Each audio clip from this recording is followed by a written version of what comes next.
The definition of joy, a feeling of great pleasure and happiness. And in today's world, it's just sometimes hard to find it. But if you've got pets, you know they bring us lots of smiles. Today's episode is going to give you another reason to smile. World-renowned dog photographer Christian Vieler joins us. He's an online sensation. He captures that exact moment of these dogs anticipating and then catching treats in his amazing photos. You know, if you're like me, you're always trying to capture that perfect shot, and you probably just miss it. I know I usually miss it on the timing. Well, guess what? He doesn't. Now wait till you hear his whole story, how it really wasn't his grand plan, but now it is. And after meeting him, I know why. He's not only extremely talented, he's just a great guy. He's got this best attitude, and when I asked him, who were the great dogs? He told me, they all were. I'm excited for you to hear his story, and if you haven't seen his photos, I know, no bets here, I'm absolutely positive you're going to go search for him, and you're not going to only love him, you're going to love them too. So sit back and get ready for another really, really good one.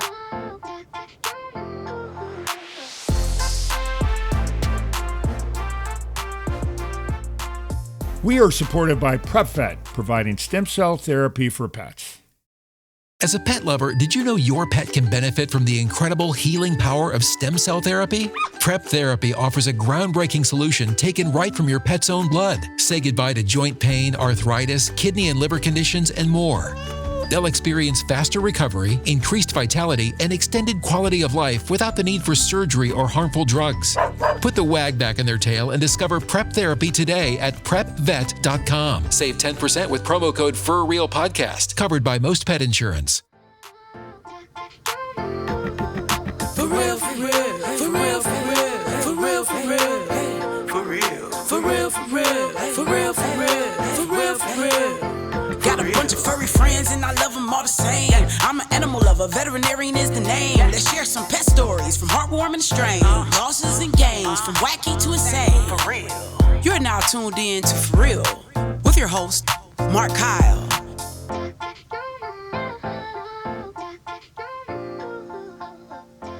Hey everybody, it's Mark Kyle back with you for the For Real podcast.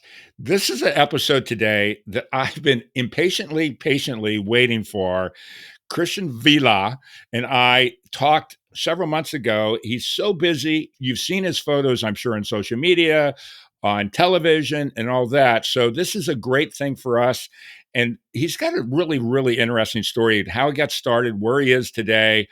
And he's taken time, and this is the busiest time of the year. He's taken time. So Christian Vieler, by the way, everybody appreciate my German. Welcome to the show, and I'm really excited to have you on. Hello, Mark. It's great to be in your show. And you did a fantastic job speaking Vieler. As long as I don't say any other words, we'll be good. I can say 9. That's about it. Okay, that's a really good start here for the podcast. Well, thank you so much. So let's start. You know, when we first talked, it was really interesting to me. Before you even got into photography, you were a big basketball player, right? Maybe not so big, but big motivated in playing good basketball. I started late. I love the game, and that's what American or the NBA promoters say. Huh? I love the game. And I started late. I played soccer first, and then I had a broken foot, and I had to rest for a few months.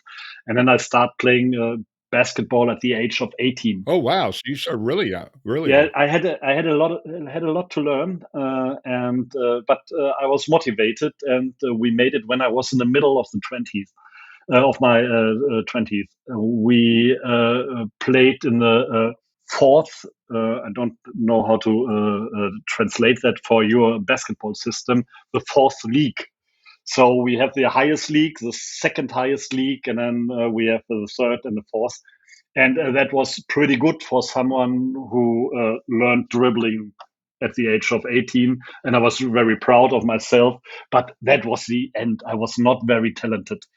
I was a running guy. I was a sparring partner for all the good guys in the team because I was never stopped running and never stopped running. up and down and up and down. Well, the funny thing is that you said you learned dribbling. I'm still playing and I'm still learning dribbling. So I get it. I'm still having a hard time. Mm. And I think I told you that one of my closest friends here in the US is Uwe Blab, who played in NBA and did that. And I've actually, through him, I've met several of the pro players that played in the NBA were German. One funniest one I always saw was Detlef Schrempf. Yeah, But here we say shrimp. shrimp. And so shrimp means small. Yeah, shrimplet means small. And I always thought it was funny. It should have been jumbo shrimp, but it should have been one of those things. German shrimp. So let's get into this a little bit. So you're playing basketball, and how do you become? You're everywhere. I mean, I know you've got all those followers, and I mean, I found you because I've been looking at your photos for a long time, being an animal enthusiast. So let's start at the beginning and get to the day and how you got there and what you're doing, because you're pretty famous now. That's a long or short story. Long story's good. I like the whole story. Whatever it is, you go your way. I tried to speed it up a little bit because it's when I started playing basketball, it was my school time or the end of my school time. It's I think college is the equal thing to you before you go to university. I started studying languages. Studied German language and philosophy and history. Also started sports first, but sports for teachers. And I realized teaching is not what I want to do for the rest of my life. So I switched to German language to have a university career. It's not you don't want to get a teacher. You want to get I don't know the right expression. Like a tutor. Yeah, you make your master like a lawyer or something like that. Uh-huh. Oh, okay. It's not for teaching other people, but to make that business. I don't know the English expression for that. Yeah, PhD. Okay. Yeah, and then after years of studying, I never made it to the final degree because I was didn't know what I really wanted to do, and I started working at a newspaper, a very famous one, Bild. It's called Bild in Germany. It's like the Sun in England, colorful newspaper with short articles and big pictures. So not the really serious stuff, not like the Financial Times. But I started my journalistic career and ended up in an agency, in a creative agency, when I was. It was in 2012. So, and at this point, I started photographing beside my job. So I had a full job in that. I did social media things for big brands. We worked for the Fiat Group here in Europe, and we had the Fiat, Jeep, Alfa Romeo. And we organized all that Facebook stuff, and people had questions and so on. And I was, due to my language skills, I was the head of texting and head of communication for that brands on social media. And I started photographing at home, and I did always photos of my dog. And what was your dog's name? Lotte. Lotte. Lotte. It's a typical German. Of course. I'm searching for an English expression. Sometimes I say Lottie. That's maybe more anglistic, Lottie. But it was a Labrador, and it was my first dog. And she turned 16. She's dead now for 2 years. But at the end, she turned 16, and it's a great age for a Labrador retriever. Yeah, 16 is an old age for a retriever. That's a great age. Normally they get 11 or 12, maybe 13. Right, exactly. And she was very well until the end. On her last day, she was swimming. She caught treats in her last hours. She was very fit, but she had a kidney disease. At one day, she stopped eating, and we knew it was her last day because when a Labrador stops eating, she had a kidney disease, and we weren't able to put anything in her. She just quit it, and so that was the last day. But Lottie was with me my whole life, and she's a main figure in my early days of photographing. You can see her in nearly every second pictures, Wow. and there's a lot of picture I don't publish because the reason why I become a dog photographer at the beginning, I love dogs. Really, I love them. But one of the, maybe it's a funny story. The reason why I come to dogs is because I was too shy to photograph other people. Okay, maybe that's a funny story how I started my photographic career and how I came into photographing dogs because I was too shy photographing people. You have that on the photographic basement on the amateur level. You have photographers who want to learn photography, and you have models. Maybe people who like modeling, but who never made it in a top league. No one has to make it ever to the top. So people have fun doing modeling. Other people have fun doing photography. But I didn't knew my cam exactly. I had a thing in my hand, and hey, what's that knob, and what happens when I press that button?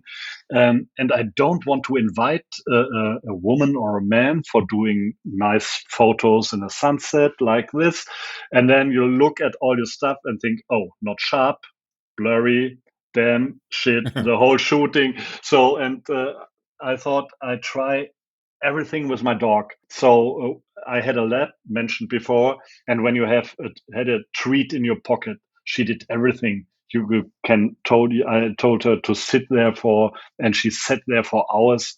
And if I said please go that way, she walked that way, and I could do everything with my dog.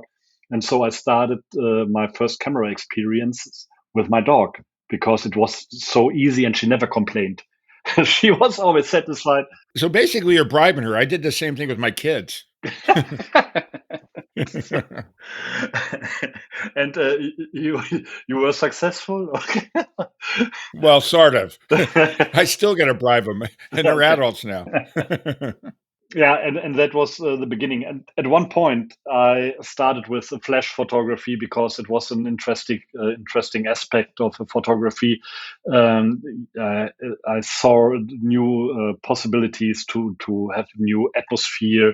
Using artificial light produces artificial results, and so I bought myself a flash. And when it comes to my house, I bought myself a flash for outdoor, for using a flash outdoor, not in the studio. So you have a new appearance of the final image when you use a flash outdoor. Fantastic results. But at my time and at my point of the career, you can't call it career. I was a hobby photographer. It was a huge amount of money I had to spend to buy that thing. You don't need a power supply for. It was a flash with a big echo, a big battery, and you can put it on the green and on the grass and in the woods, and you don't need a power supply, and you have the full power like in the studio. So I spent more than 1,000 euros that time. And when it came to my house, I had to check. It was raining outside, and I had to check it in my living room. And so I placed my dog in front of me. I placed the whole flash equipment behind me, and then I started trying. And I tried my setup and used this button and this button, and I was looking for a setup where I can freeze the motion. That was my main goal, Hmm. to get the images sharp, because I knew when I go outside, the dogs are moving, and it's not so easy to get sharp pictures with a flash. So nowadays, now I'm totally into the topic. I know it's easy, but at that time it wasn't. It wasn't easy for me, and so I tried out everything and placed the dog in front of me. And in order not that she's not getting tired or bored, I feed her with treats. And that was a point where I feed her, and at one point I started throwing, and I was using my camera to to look at the results. I pushed the button and looked, and not sharp enough. I have to do it again. I didn't look at the results at that moment, and later, 1 week later or so, I get the memory card to the computer, and I wanted to delete all the photos, have a quick look, and then I thought, hey, that could be funny. That what what the hell is she doing there? And then this was the first tweet shot for me ever in 2013. And then I started thinking of the idea, and I developed a style. Not immediately. It took me weeks and months because it was first my own dog, then the dog of a friend, and so I started developing that dog sketching tweet thing. And I did other stuff next to this, beside to this, but I stick to the idea. So, question for you. So, you were using originally, and I don't know if you're still doing. That's where my question goes to. So, you're using an outdoor flash because you didn't need to have a power source inside. Yeah. Is because that's the thing you bought. Are you still doing that, or are you plugging them in these days? No. In the meanwhile, I have the full studio equipment. Now you're big time. I had some studio lamps at that time too, but this outdoor flash was the initial, the first, gave me the idea. It was Sure.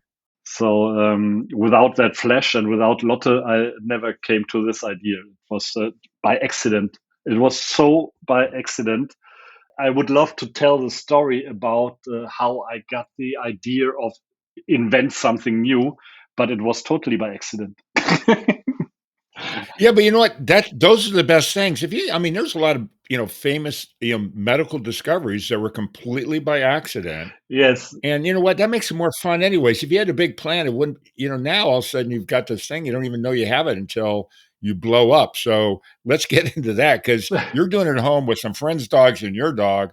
Next thing you know, I'm seeing your picture here in the US and you're in Germany and you're all over the world. So Yeah. that's pretty crazy. That was an amazing period of time. It is also amazing, but it came over me like a big wave, and I through my opinion, I did nothing for that. I did my tiny living room stuff, and I took my photos, posted them on Instagram or Facebook or other groups, other photographic groups.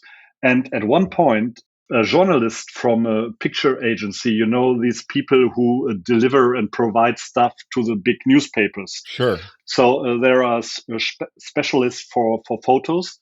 And one of these specialists talked to me and said, "Hey, I was on your profile and I saw some funny and nice pictures.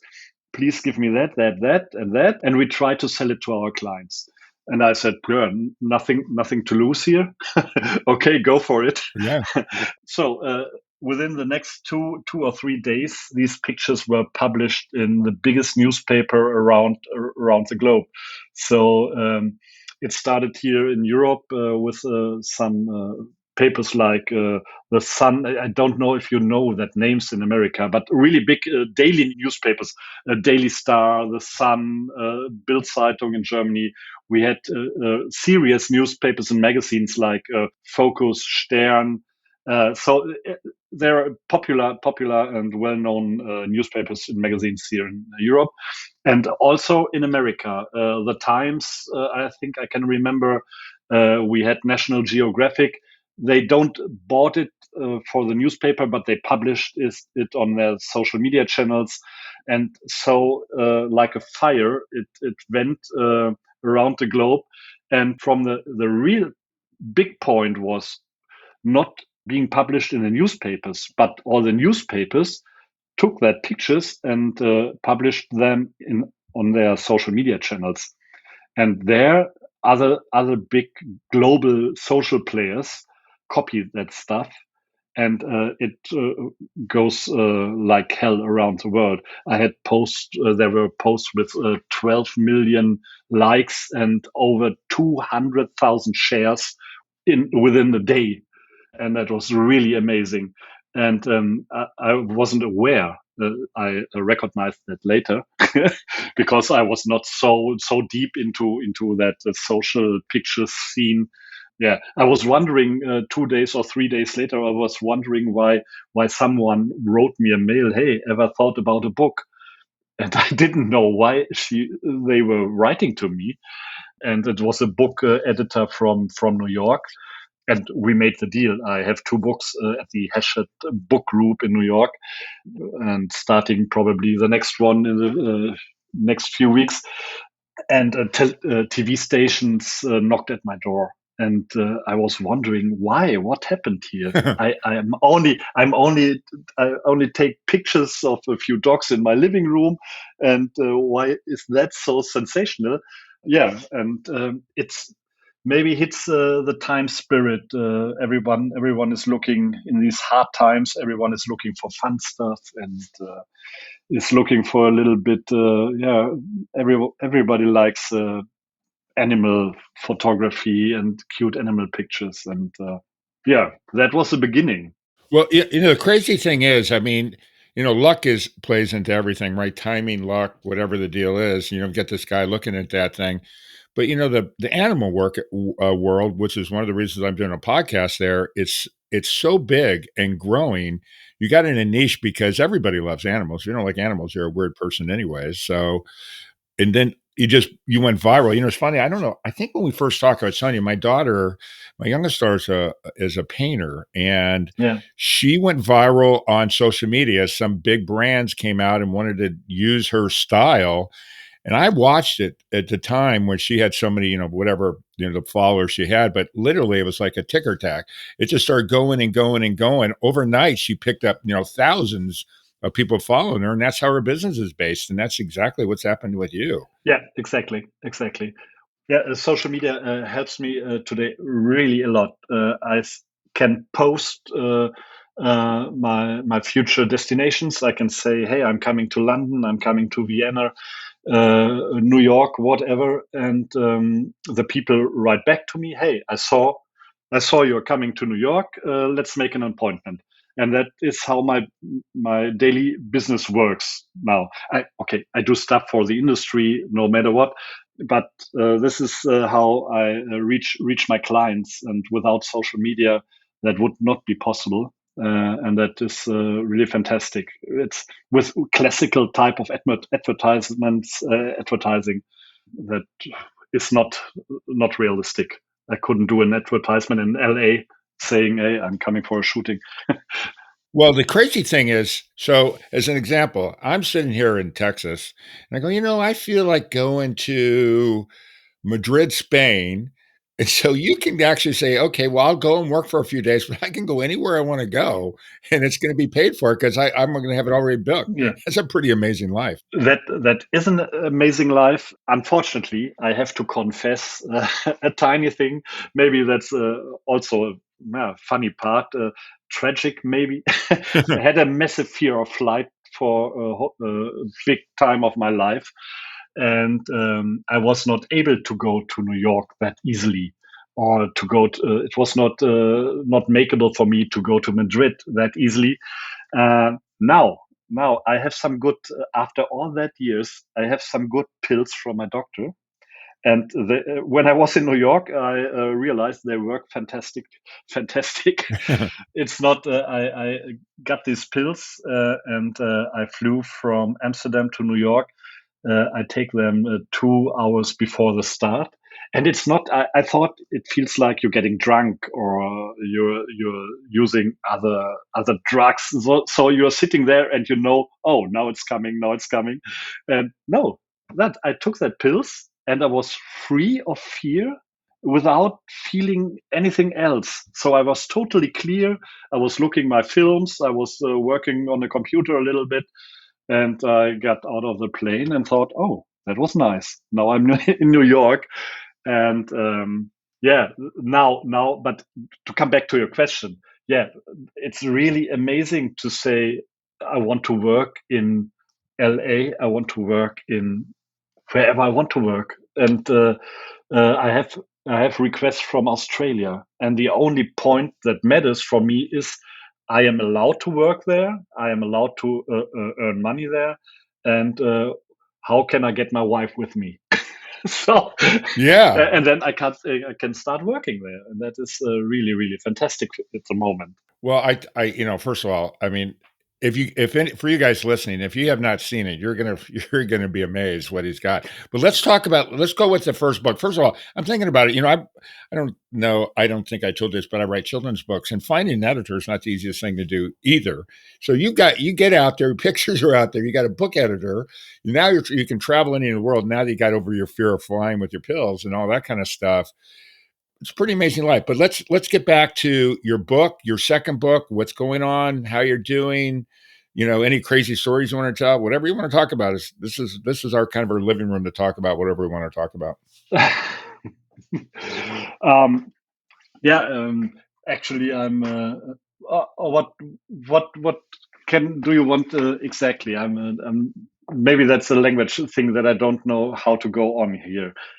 Okay. So one of the things with me is there's no rules. So you can go whatever direction, but let's talk about doing your first book, what it's about, I can guess, but let's talk about that, how you put that together, where people can find your first and second book and your third book so they can look for it. Because Ah, if you're a dog lover, they're amazing. okay. Yeah, doing my first book was a really great time and a pretty easy job because I had I think back it was published in 2000 or no it was published in 2017, and I had all the pictures from the years before. So when I got the contract and the deal for the book, I didn't have to start the whole photographing thing.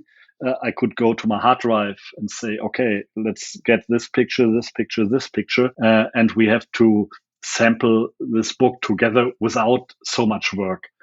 It was harder, so I can take was able to take my best pictures and give it to the editor and say, here, make a book out of it.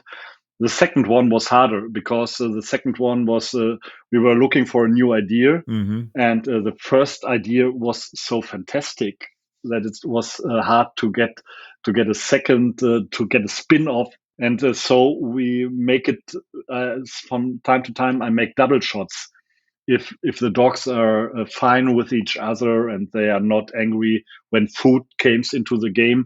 I can photograph two dogs sitting next to each other, Oh, throwing one treat, and that is very funny too. When these pictures have a new component, the jealous looks of the other dog yeah, when the one dog gets the one treat, the other one is looking, hey, what are you doing there? It's my treat. yeah.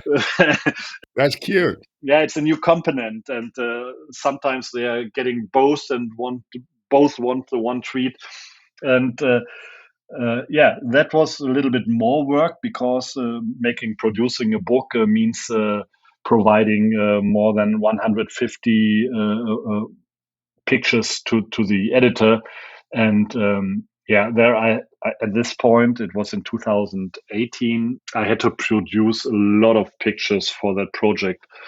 That was a little bit more work, and unfortunately, but I don't know the reason why the second book wasn't that successful.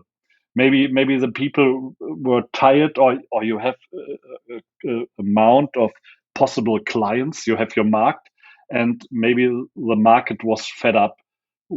Everybody, yeah, knows the picture, and they said, "Oh, not another book." I don't know why. Or maybe it just wasn't marketed as well too. So you got your third one coming out. So the first one you do single dogs. The second one you do dogs that are jealous of each other. So I don't know if you want to talk about it now, but your third one is what makes that different between the first and second one? Yeah, I'm doing completely different stuff. It has nothing to do with throwing treats. Oh, cool. Hopefully, the editor don't know. I'm suggesting this this topic to him. I have before Christmas now, and over the change of years, I have some studio guests, and I'm photographing puppies. Oh, that'll be great. That's maybe not the brand new idea, but what it makes new is that I get all the puppies into the studio. And normally you have that photographers doing puppies. You have that on a green in the garden, Mm-hmm. and you see one in the grass. You see one or two puppies running, or like a child photography. You have that photographer who take a puppy or 5 puppies, put them into a box or onto a couch, into a bed, pulling some heads, some cute looking heads over the puppies, and then you have that still moment where all the puppies are looking into the camera, and that's it.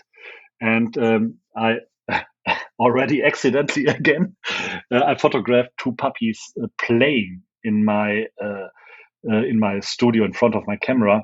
And that was really hard stuff. They are biting each other. They are hunting each other. Yeah. They are crawling and jumping over each other. And if you look on my Insta page, you can see that post with 2 labs aged 10 weeks or so, and they were fighting like hell. And these were really amazing shots when you see biting each other into their tails, and one is lying on the ground, the other is jumping on the other, like wrestling championship. um, and I want to reproduce that with different breeds. I had labs, and now I made a call here in Germany and say, hey, if you are waiting for new puppies, call me and we do this photo shoot. And now the first breeders came, and I'm hoping for the best results. So I can't say at the moment, but I think it will turn out fantastic when you have little Dobermans, when you have golden retrievers, all 7 weeks old, 8 weeks, and you get all these puppies and you throw them on the background and say, okay, let's go. Let's start the party. Yeah, wrestle. Yeah, go wrestling. Let's start a party. And I have the opportunity in the studio to make the best light available I can. So you have really, really clear pictures. You have really clear eyes. You have the moments, and that's maybe totally different to the stuff you know from the garden with your puppies. Well, I love it because a lot of your stuff has that black background, Yeah, which I think really makes the animals pop. yeah. And if anybody doesn't like a puppy, then there's something majorly wrong with them. So I think it's a great idea. Hopefully, every time I post that Labradors on Instagram, the crowd goes crazy, and I have the double amount of likes on that pictures. So I hope the people like the idea. I love it.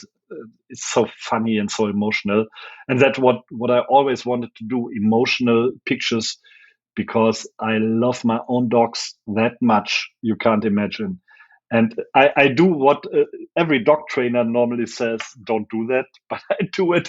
I treat them like not totally as humans. They are not sitting on my table, but my dachshund, our dachshund, is allowed to sleep in the bed.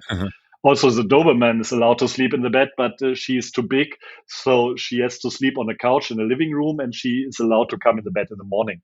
So we have 2 dogs in the bed. Our third dog is too old, but I'm pretty sure if she were able to come into the bed, my wife would say, "Okay, come."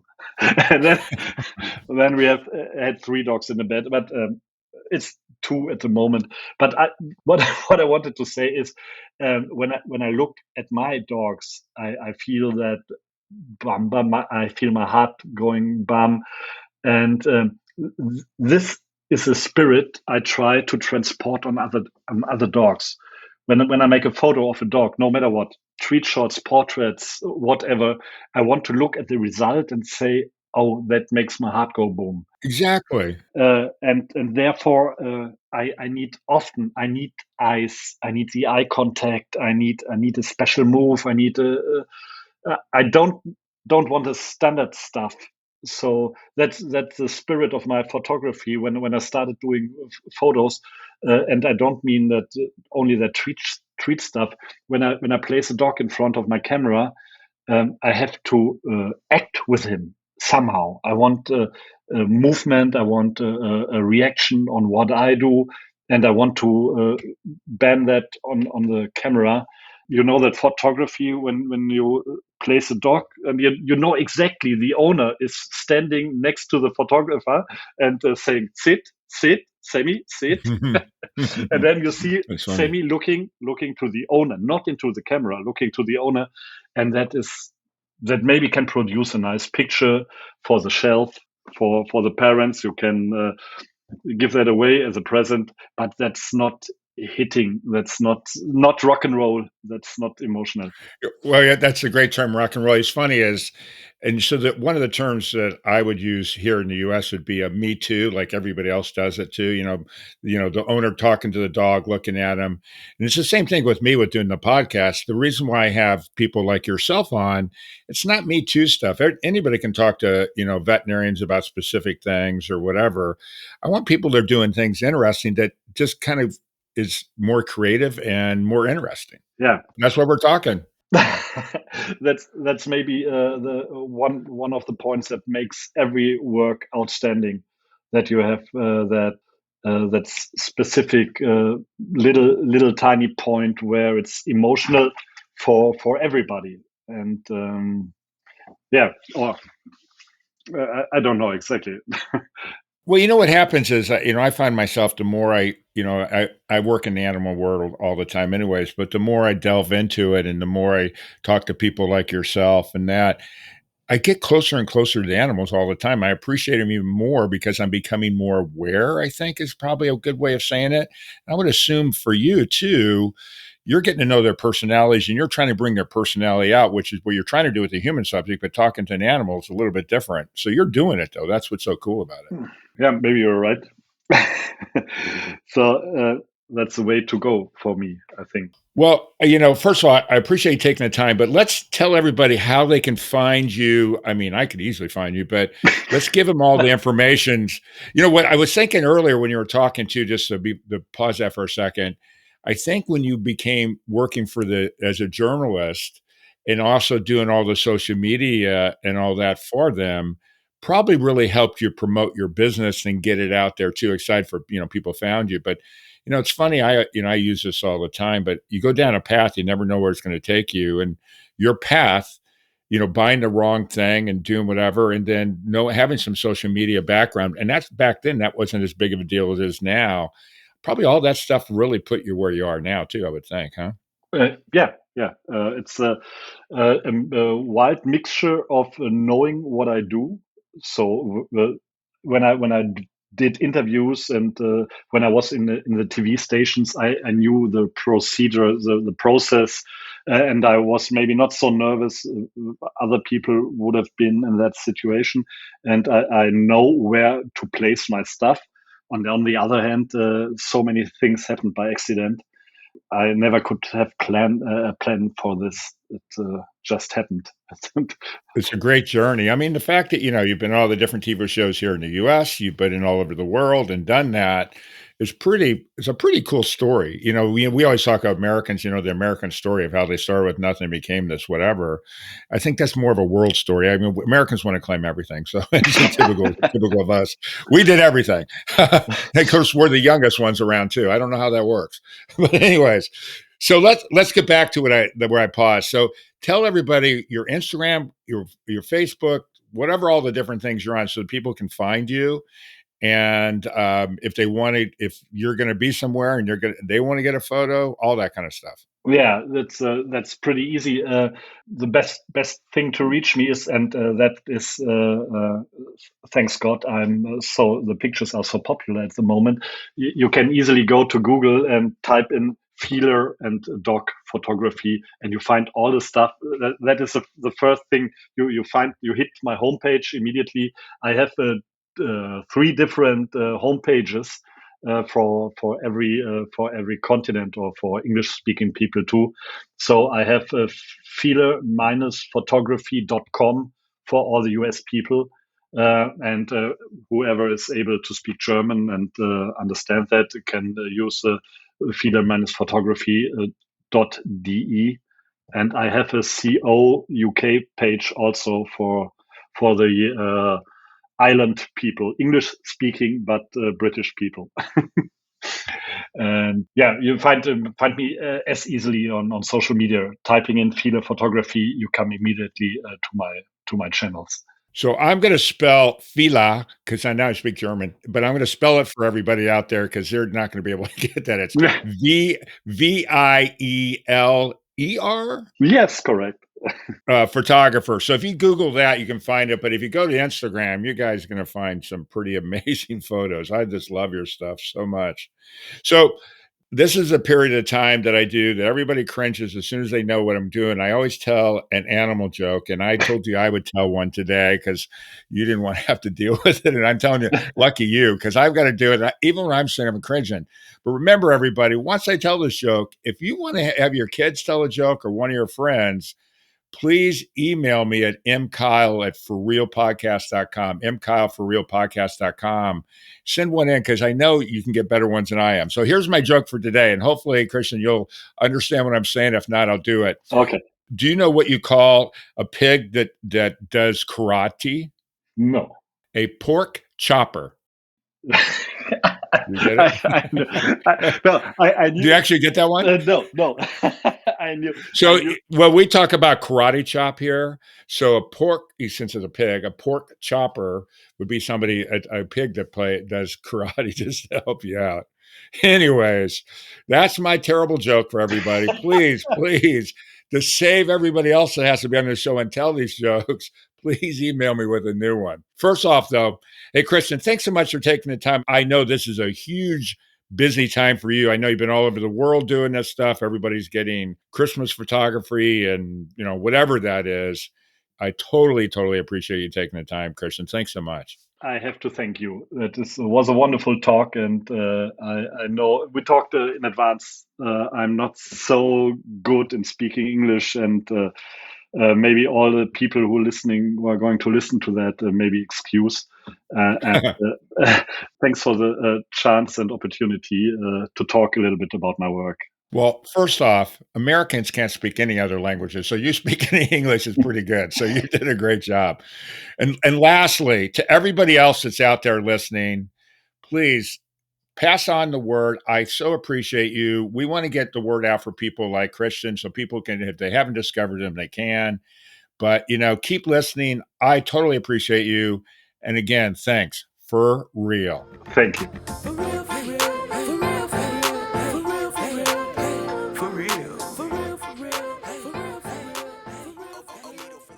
We're supported by Let's Walk, that's here to love your animals like our own. Austin, Houston, and Denver. Let's Walk is here to love your animals like our own.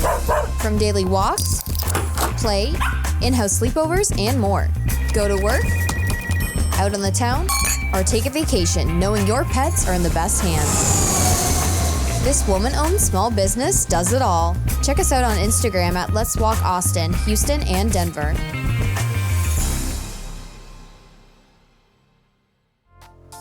That concludes this episode of For Real with your host, Mark Kyle. For previous and future episodes of For Real, listen via all major podcast streaming sites.